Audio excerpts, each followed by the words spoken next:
The story begins with a man who is a highly skilled contract killer. To carry out his next mission, he hides inside an old warehouse, sitting on a chair near a window, watching his target's house all day. He waits for the perfect moment to take the shot. For 5 days straight, the target never appears. Running out of supplies, the killer finally steps out to buy groceries.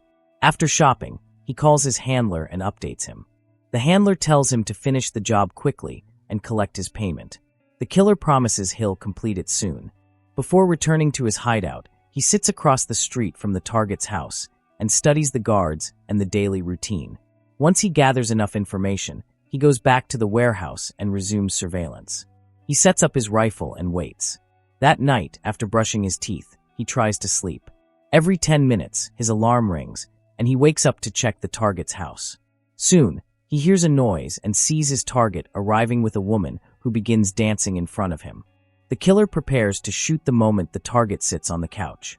But when he pulls the trigger, the dancing woman suddenly steps in front of the man, and the bullet hits her instead. She dies instantly. He tries taking another shot, but the guards quickly shut the window shades, blocking his view. Realizing the mission has failed, he packs his rifle, wipes the place clean, and escapes. He rides away on an electric scooter. To confuse authorities, he throws away random items along the route.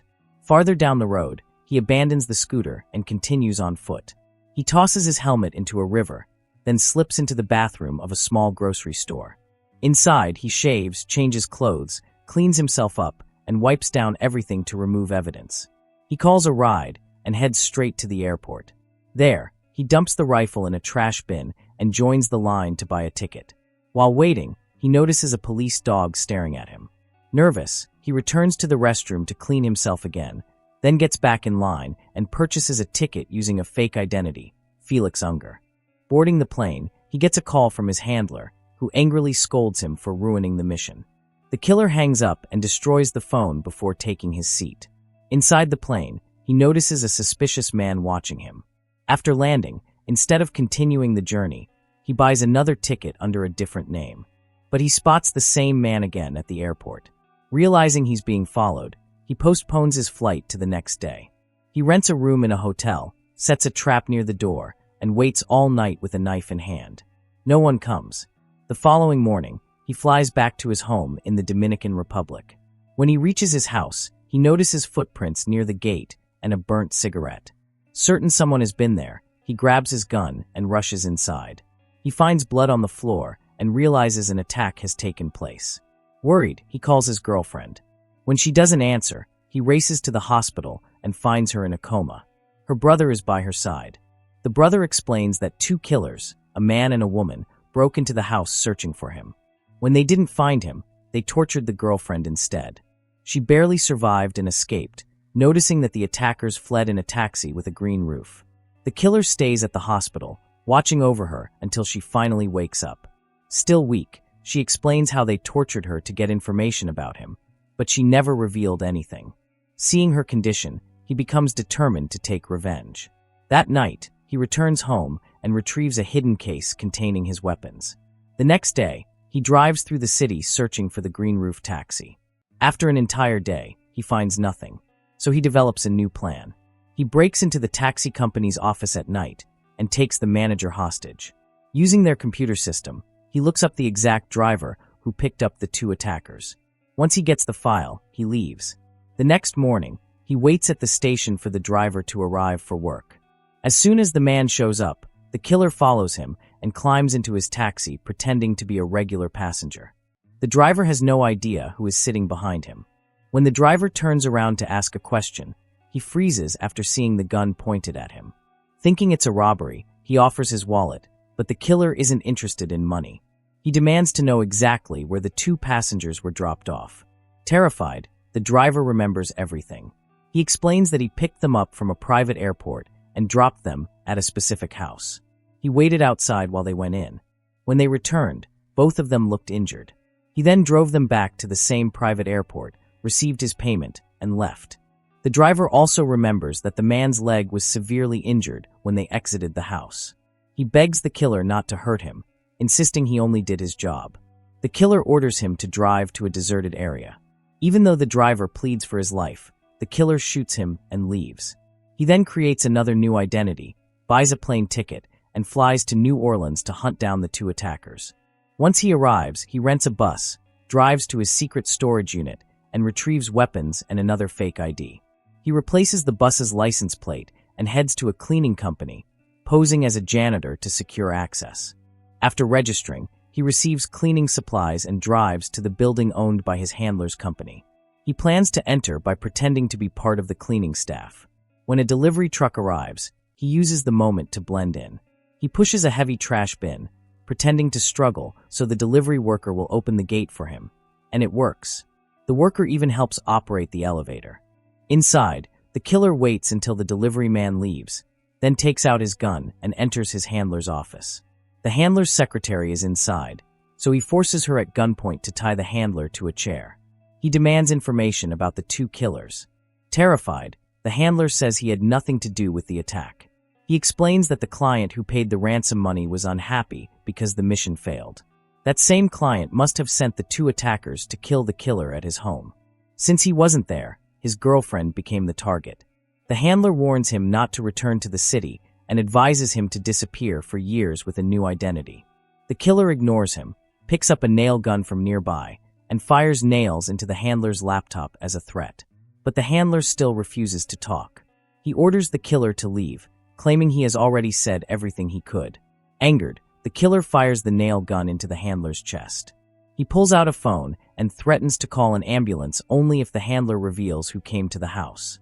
But the man dies too quickly, leaving him with no information. Disappointed, the killer decided he couldn't leave any loose ends behind. He thought it was better to eliminate the secretary as well. There was no point in leaving evidence. But she immediately sensed what he was planning and quickly offered him a deal. She told him, "I know you're not going to let me live, but at least hide my body somewhere my family can easily find it, so they can claim my life insurance money. I'll be gone anyway, but the payout will help my kids." In exchange, she promised to give him the identities of the two assassins. Her only condition was that her children must receive the insurance money. If he staged her death as an accident, the claim would go through without any trouble. He agreed. He removed her restraints and let her stand for the moment. Then he wrapped the boss's corpse in plastic and dumped it into his garbage bin. After cleaning the entire office, he followed the secretary to her house. During the drive, she begged for her life repeatedly. "I'll do whatever you say, please spare me." But he ignored her. When she opened the garage door, she made one last attempt to scream for help, hoping someone might hear her, but no one did. He calmly pulled the car inside. Inside the garage, she finally revealed everything she knew about the two killers and showed him a postcard with the name of the person who ordered his death. Once he had all the information he needed, he grabbed her, snapped her neck, and pushed her down the stairs, making it look like she'd slipped and died. This way the death would be ruled accidental, and her children would receive the insurance payout. After leaving the house, he went to a storage unit where he had hidden his handler's body. He burned the remains completely. Later that night, he took the ashes to a bridge and scattered them into the air. No one suspected a thing. That same night, he cleaned the rented van thoroughly, threw away the fake license plates, and returned the vehicle to the rental company the next morning. Then he flew straight to Florida to hunt down the two killers who had tortured his girlfriend. He decided to find the male assassin first and deal with the woman later. He located the man's house and watched it from a distance. A few men were outside, playing with a dog. One of them was limping. That told him he had found the right person. He spent the entire day observing the house, waiting for the perfect moment. In the evening, he saw the group head out to a casino, so he followed them from a distance. Around midnight, the killer returned alone. As soon as he entered the house, the plan began. But the dog spotted him and started barking loudly. He tossed the dog a piece of food laced with a sedative, and the animal quickly passed out. With the dog asleep, he entered the house. The man suddenly attacked him. The assassin had expected this confrontation and was ready. A brutal fight broke out, both men trading blows relentlessly. But when the intruder started overpowering him, the injured assassin pulled out a gun. The killer ducked into a room and shouted, "John, I know your real name. Come on, finish it. Clean up your mess." John moved toward the door, thinking he had him cornered. But the killer grabbed the fallen gun and fired through the door. The bullet hit John, killing him instantly. The gunshot woke the dog, who rushed to protect his owner, but the killer had already slipped out. He locked the dog inside the garage and tossed a flaming petrol bomb toward the house. Within seconds, the place erupted into flames, resulting in a huge explosion. His next target was Teresa, the woman involved in torturing his girlfriend. He traveled to New York using a fake identity. After landing, he rented a car and went straight to her address. He waited outside her place the entire day for the right opportunity. That night, Teresa stepped out and went to an expensive restaurant with a man. As soon as the man left, he walked inside. She recognized him immediately and realized he had come to kill her. She ordered an extremely expensive drink and asked, "Did you kill your handler?" He simply nodded. She took a sip and said, "I only did what the client ordered. I had nothing personal against you or your girlfriend. I was against the torture. I was only supposed to kill you. But when you weren't home, my partner tortured your girlfriend." Even after hearing her explanation, he made it clear he wasn't going to spare her. Teresa quietly walked with him toward a secluded park so they could settle the final outcome. Only one of them would walk away alive. While going down the stairs, she slipped and fell. She held out her hand for help, but he didn't take it. Instead, he shot her. Her body tumbled all the way down the steps. Unknown to him, she had hidden a knife in her hand. She could have attacked him at any moment, but it didn't matter now. He left the park immediately and caught a flight to Chicago. His final goal was to kill the client who had ordered the hit. After doing some research, he learned the man was extremely wealthy, which meant killing him would be much harder. So he waited outside the client's home for an opportunity. When the man drove out of his garage, the killer acted like a regular passerby, then quickly attempted to slip inside. But the door was locked. He took a photo of the lock and began researching how to bypass it. He ordered a special cloning device to duplicate the access key. After that, he went to the bank and transferred all his money to an offshore account under the name Jefferson. Then he bought a gun from a local dealer. Once the cloning device arrived, he booked a gym session in the same building where the client lived. He managed to steal a worker's keycard from a cleaner and made a copy. Later that same day, he used the fake access card to enter the building and walked straight to the client's apartment. The client didn't recognize him at all and asked, "Who are you? How did you get in here?" The killer assumed he was pretending, so he pulled out the postcard the secretary had given him, the one with the hit order name written on it. When the client saw the postcard, he suddenly remembered the failed mission and realized who the intruder was. He said, "I had nothing to do with any of this. When you failed the mission, I thought fine, mistakes happen. But your handler insisted it was your fault. He said you deserved punishment and asked me for another $1,500 to have you killed and erase all evidence." It turned out the handler had planned the entire thing. He was furious that his man had failed the job, and he feared that if the killer stayed alive, he might expose him. So the handler arranged the hit himself. The client repeated that he had never sent the two assassins.